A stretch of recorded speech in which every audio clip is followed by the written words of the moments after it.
Fala, Roda Baixa, como é que vocês estão? Hoje o vídeo vai ser um pouquinho diferente, porque eu percebi que novas pessoas estão chegando no meu canal, né? Que os meus amigos estão compartilhando e muitos já conhecem a minha história, mas eu acho que é muito importante, assim, as pessoas saberem quem é a Ticiane e como foi que a Ticiane virou uma Roda Baixa. Hoje eu vou tentar resumir um pouquinho, que a história é longa, mas vai ter vários episódios com as minhas histórias, enquanto eu me arrumo. Por quê? Porque eu tenho um problema muito sério de fazer as coisas parada. Então, eu tô chorando aqui de cabelo. Então, quando eu tô indo, que eu também tenho uma vida de pessoa casada, né? Tem que ir pro mercado. Eu tô aproveitando para me arrumar para ir pro mercado e contar para vocês. Vou começar a minha história de como foi que eu fiquei de cadeira de roda. Quando eu era pequenininha, do tamanho de um botão, tô brincando, até aos 9 anos de idade, eu fui fisicamente normal, porque cerebralmente ninguém é normal, né? Todo mundo tem um desvio um pouquinho. Então, até os meus 9 anos eu era uma criança fisicamente normal, que gostava de subir em árvores, que gostava de fazer coisas de moleque. Eu não era muito a menininha das bonecas, eu era mais a menininha da rua, né? De brincar na rua com os meninos. Então, faltava um mês para eu completar 10 anos, quando aconteceu. Eu faço aniversário dia 3 de julho, quem quiser já mandar presente já vai providenciando. Eu tô gostando disso.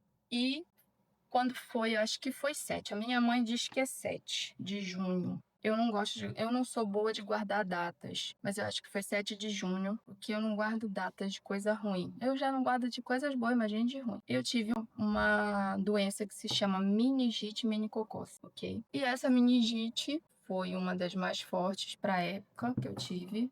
Ah, você não tomou vacina? Na época que eu tive a meningite, muitas crianças tomaram vacina e tiveram a meningite e até faleceram.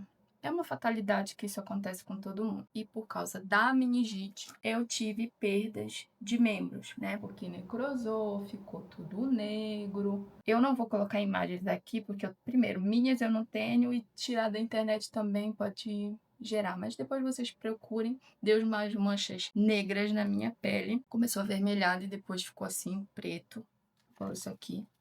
E aonde ficou negro teve que fazer amputação. Então, vou contar para vocês como foi esse percurso meu, porque muitas pessoas que me olham na rua acham que eu sou uma coitada, porque é normal, né? As pessoas me verem numa cadeira de roda, sem os dedos das mãos, sem as pernas. Então, assim, os sintomas que eu senti a princípio foi muita sonolência, tive febre. Demorei muito para ir para o hospital? Não demorei muito para ir para o hospital. Quando a minha mãe, eu amanheci com febre, ela já foi no trabalho pedir dispensa. Naquela época não tinha, assim, telemóvel como existe hoje. Foi em 1994. Acho que foi 94, foi, por aí. E ela foi no trabalho pegar dinheiro, que ela trabalhava no salão de beleza, para me levar no médico. Foi esse tempo que ela chegou em casa, fez uma sopa para mim, me deu um banho da cabeça aos pés para diminuir a febre. Graças a Deus, esse banho eu acho que ajudou a não afetar minha cabeça, né? Porque a meningite que eu tive, a primeira coisa que faz é afetar a cabeça da gente, porque ela já chegou no meu cérebro e disse assim: não, já tá muito afetada a cabeça dela, então é melhor a gente não afetar, afeta só os membros, né? Porque ela já é doida de natureza. E aí eu fui pro hospital. Quando eu levantei, ela disse: minha filha, vamos pro hospital. Cara, vocês já viram o filme do Exorcista? O primeiro Exorcista, que aquela moleca vomita assim. Foi isso que eu fiz na minha mãe, só que foi por cima e por baixo. E aí eu, tipo, já meio que eu disse: mãe, me segura que eu vou vomitar. E isso foi um sufoco, né? A gente correu pro hospital, a mamãe pediu ajuda. Ajudaram, me colocaram no táxi. Ah, outra coisa, eu pedi desculpa pra vocês. Toda vez que eu estiver gravando, provavelmente vai acontecer isso. Ei, quero barulho.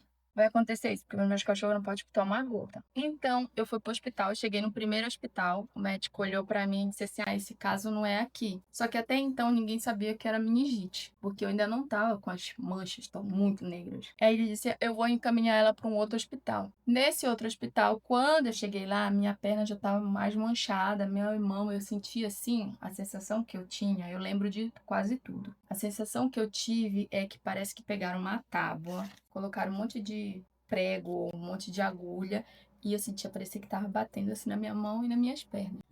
Foi essa sensação que eu tive. E eu dizia assim: mãe, estão furando meus pés, estão por ela. Dizia: não, não tá furando nada. E essa era uma dor que eu sentia nos meus membros inferiores. Chegando nesse segundo hospital, a médica olhou para mim e disse: Eita, que esse caso não é aqui. Esse caso é no Barro Barreto.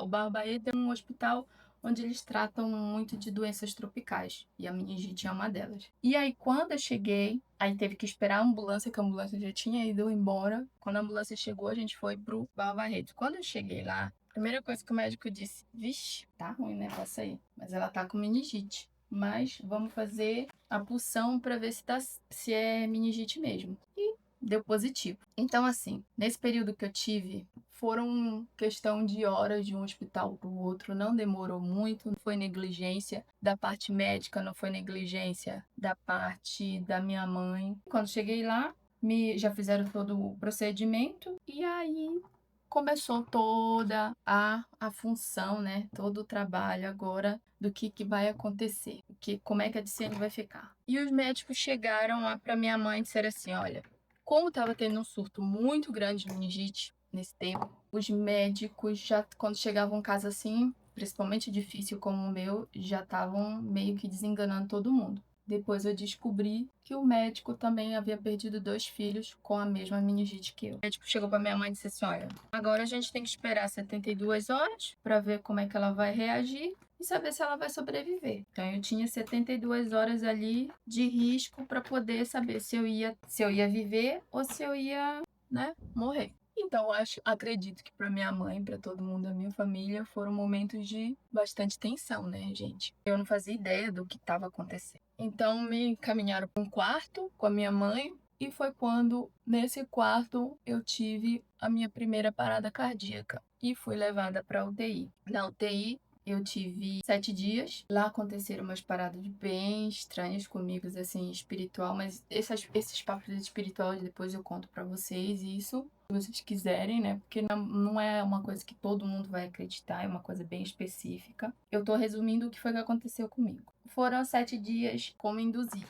E ali era a esperança de ela fica ou não fica. Então, depois de 7 dias, eu acordei e pedi comida. Todo mundo ficou: ai meu Deus, ela tá pedindo comida, ela tá bem. E aí foi quando começou todo o processo de sair da UTI e ir para um quarto de isolamento. Quando eu acordei dos 7 dias que eu olhei, eu disse assim: puta que pá, eu vou ficar, né? Vou ficar roda baixa. Eu já sabia que a coisa já tinha sido feia ali naquele momento. E foi quando eu tive uma experiência espiritual também. Mas eu já sabia das coisas que iam acontecer comigo.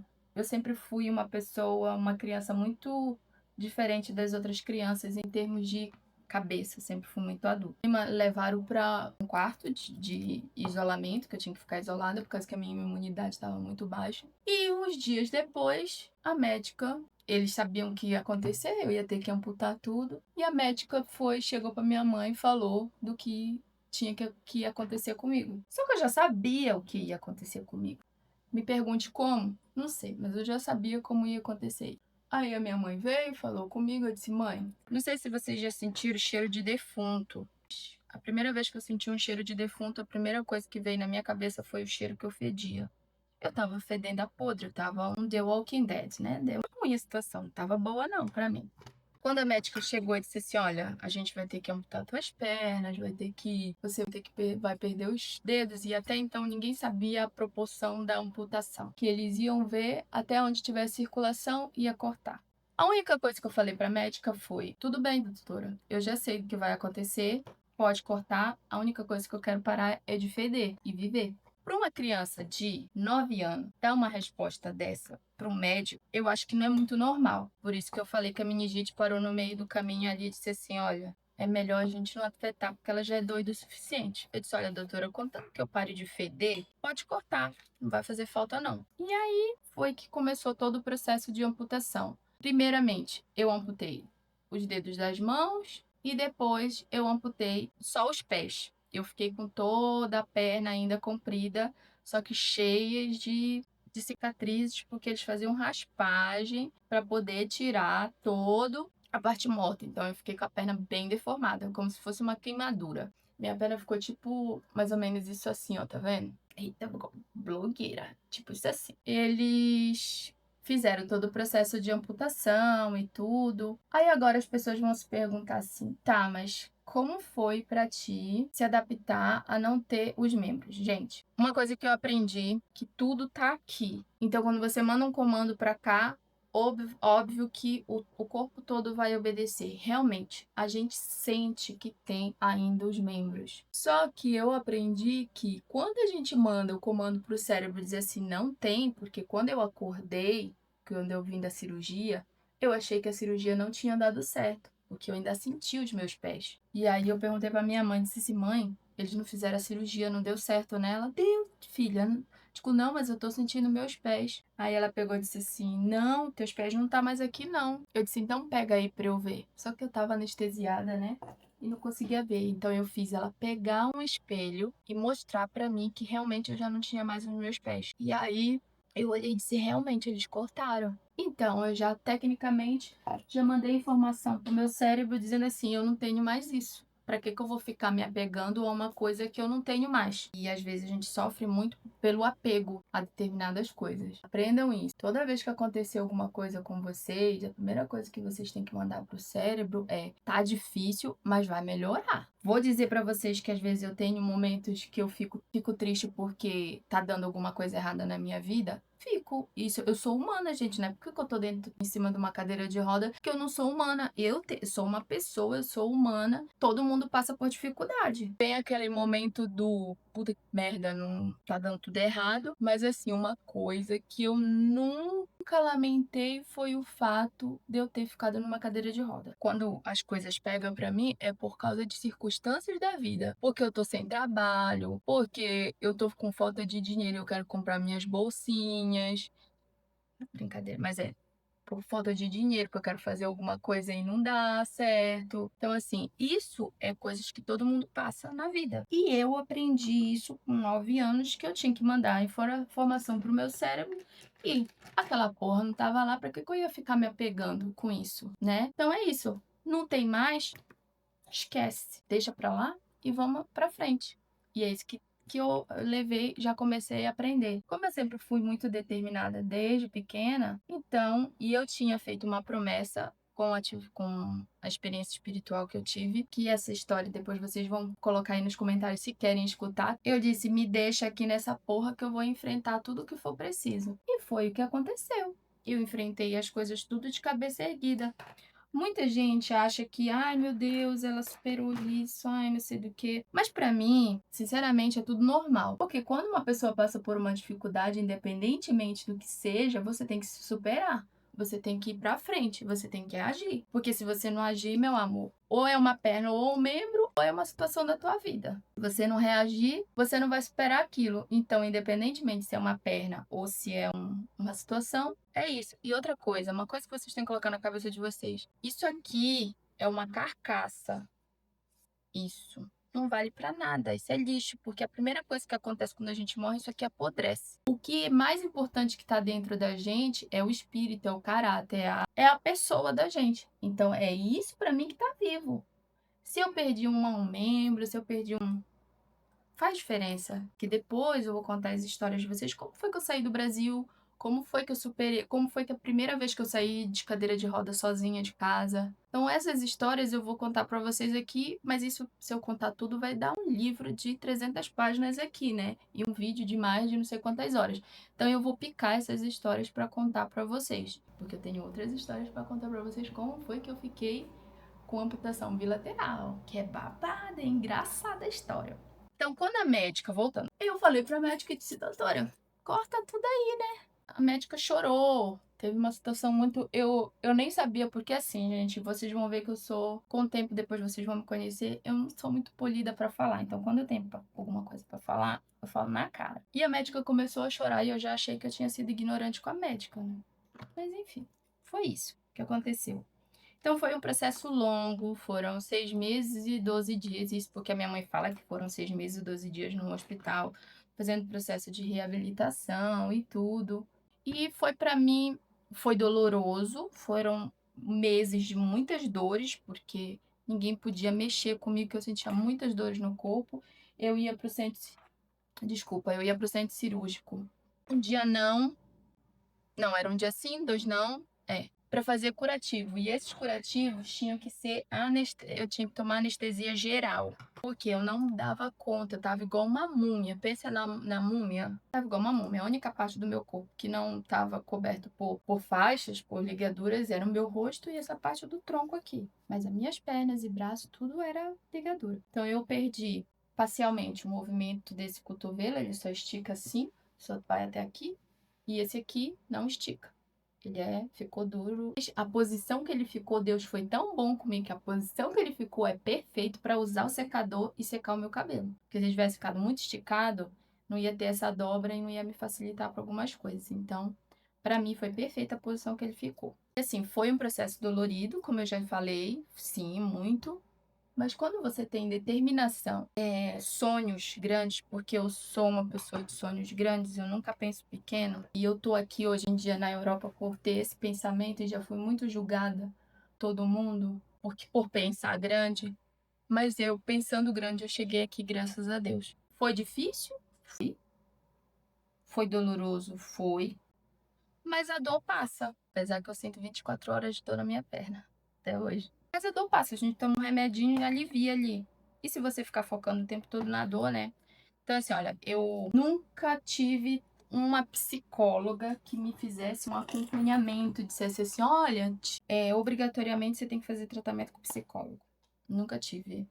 Não tenho nada contra a psicologia. Quem gosta de fazer terapia, muito que bem. Olha, parabéns, vocês gostam. Só que eu não gosto de psicólogo. Eu não gosto de ser tratado com psicólogo. Porque se o psicólogo for pagar as minhas contas, limpar a casa para mim, lavar minha roupa, fazer minha comida e no final do mês, quando chegar todas as faturas para ele pagar, o psicólogo vai estar resolvendo todos os meus problemas. Mas fisicamente, quem resolve sou eu. Eu que tenho que mandar informação pro meu cérebro aceitar do que eu sou, como eu fiquei. Você tem complexo quando tu anda na rua, as pessoas ficam te olhando, isso te incomoda? Nem um pouquinho. Não me incomoda nem um pouquinho. Quer olhar? Quer. Então, olha.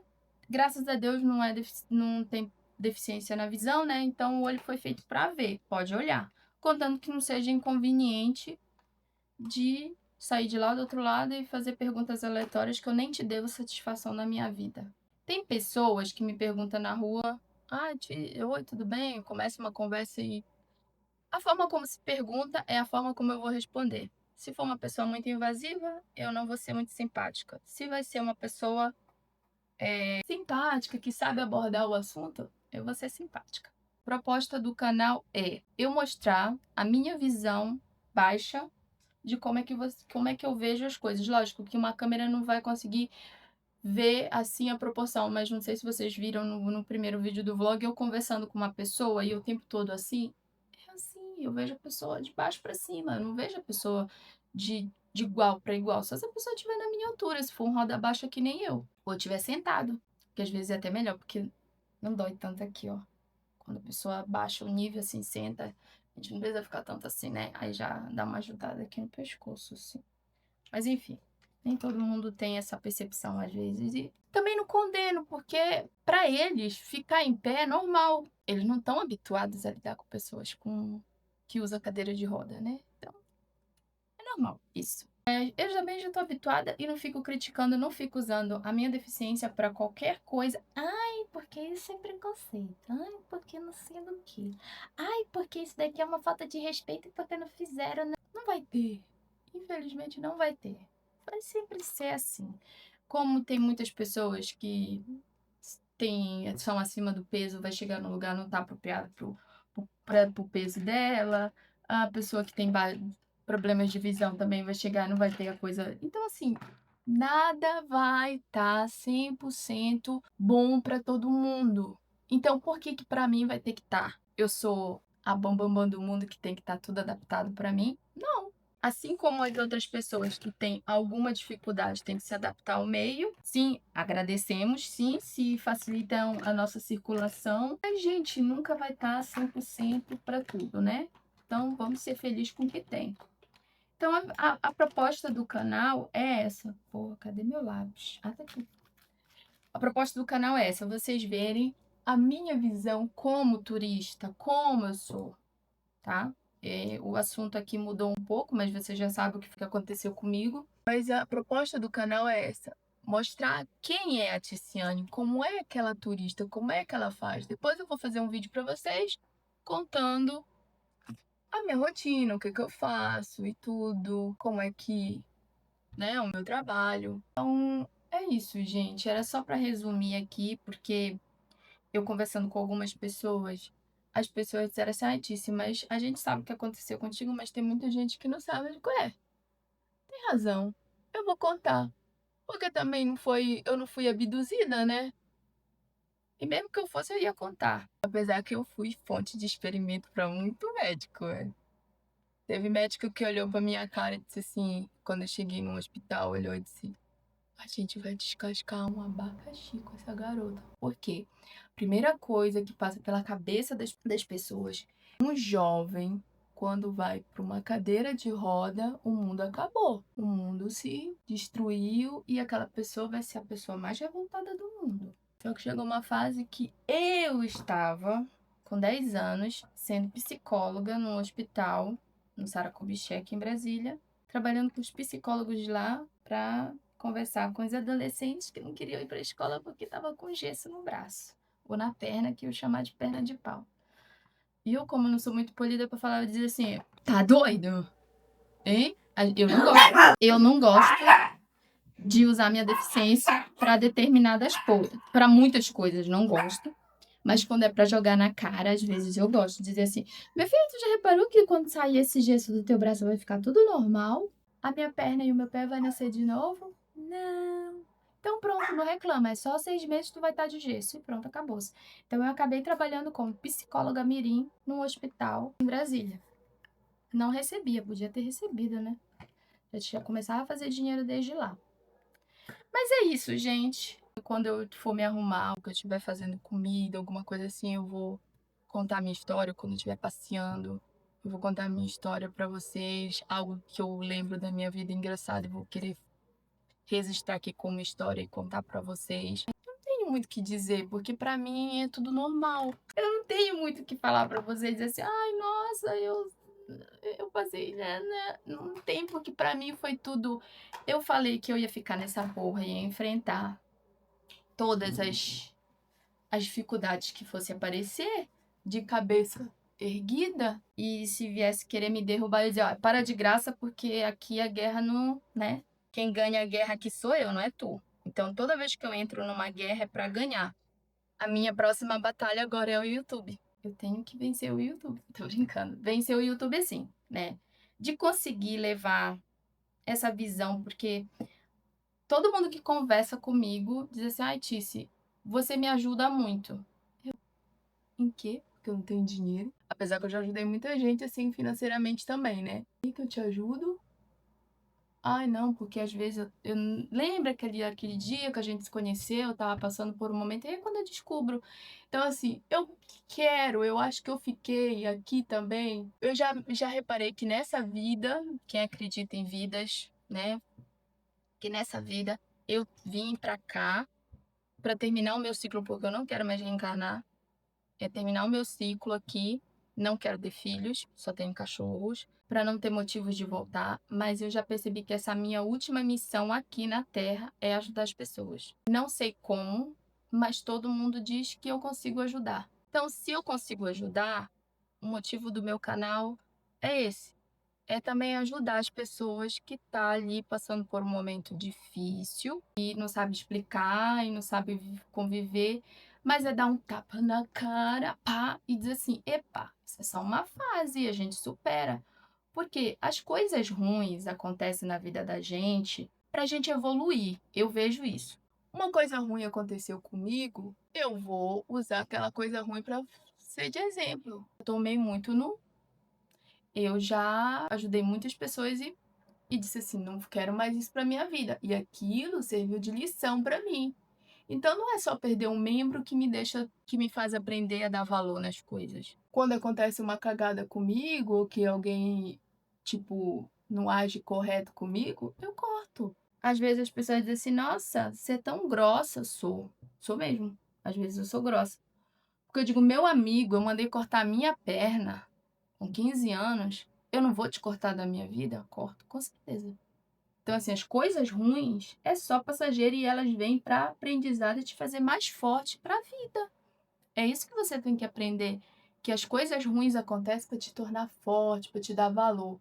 Eu dou graças a Deus por hoje eu ter ficado assim, porque eu vejo que, apesar que eu não nasci nos anos 2000, né, eu nasci em 80, eu não nasci nos 90 e 80 e 2000.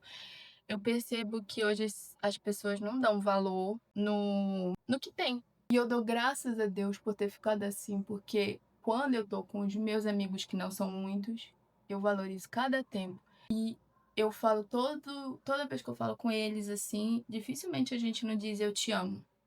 Uma para o outro assim, ai amigo, eu te amo. Por causa disso. Porque eu nunca sei. Eu já vi a morte de perto. Cara, eu fui lá do outro lado e voltei. Eu vou contar pra vocês isso. Eu fui lá do outro lado e voltei. E aquelas coisas que a gente vê no filme que faz assim e volta, é isso mesmo que acontece. Tem que dar valor. Caguei aqui. Sempre tem que cagar aqui, porra. Espera secar. Então você tem que dar valor em cada segundo da tua vida. Até pros meus cachorros eu digo eu te amo. Mamãe te ama muito. Mamãe te quer muito. Então falem, aprendam a falar, sejam verdadeiros com as pessoas. Então eu espero que vocês tenham gostado dessa parte da minha vida, de saber o que foi que aconteceu comigo, mas isso não me deixou com muitas dores física, que foi um processo difícil, mas isso nunca me abalou. Eu tô sendo a pessoa mais sincera do mundo para vocês. E quem me conhece aqui, que tá aqui nesse canal, que já me conhece por algum tempo, sabe que eu tô falando a verdade. Que eu nunca deixei uma cadeira de roda me impedir nas coisas que eu faço. Nunca.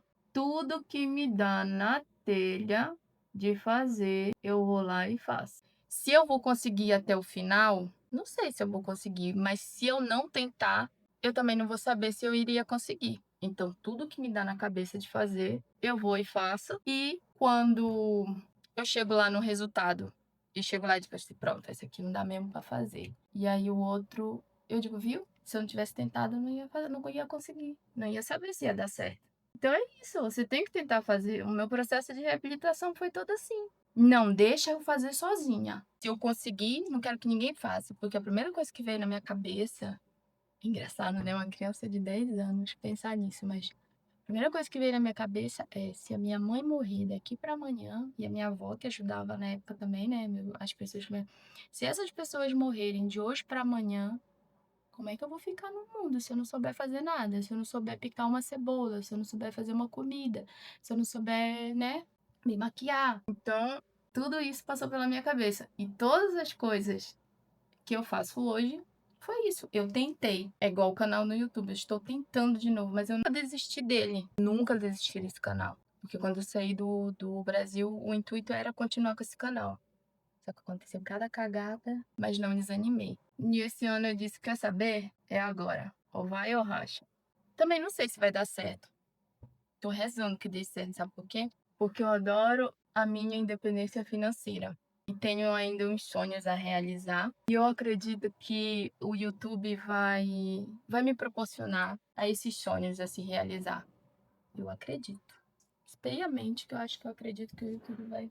Vou conseguir chegar a muitas pessoas através do meu canal para ajudar mais pessoas. Então, o canal também é esse intuito, sabe? Então, por isso que eu acredito que o canal vai chegar mais além e eu conseguir trazer isso para as pessoas e conseguir ajudar mais pessoas nesse sentido. Você tem que primeiro acreditar antes de acontecer. Se vai dar merda, tentei. E eu tentei, não deu certo. Vocês souberem tantas vezes que eu já iniciei uma coisa, no meio do decorrer não deu certo, mas depois ficou melhor, que vão ser histórias para contar aqui para vocês. Vai ser, vocês vão ver, realmente deu cagada para ela aqui, mas ali veio uma coisa melhor.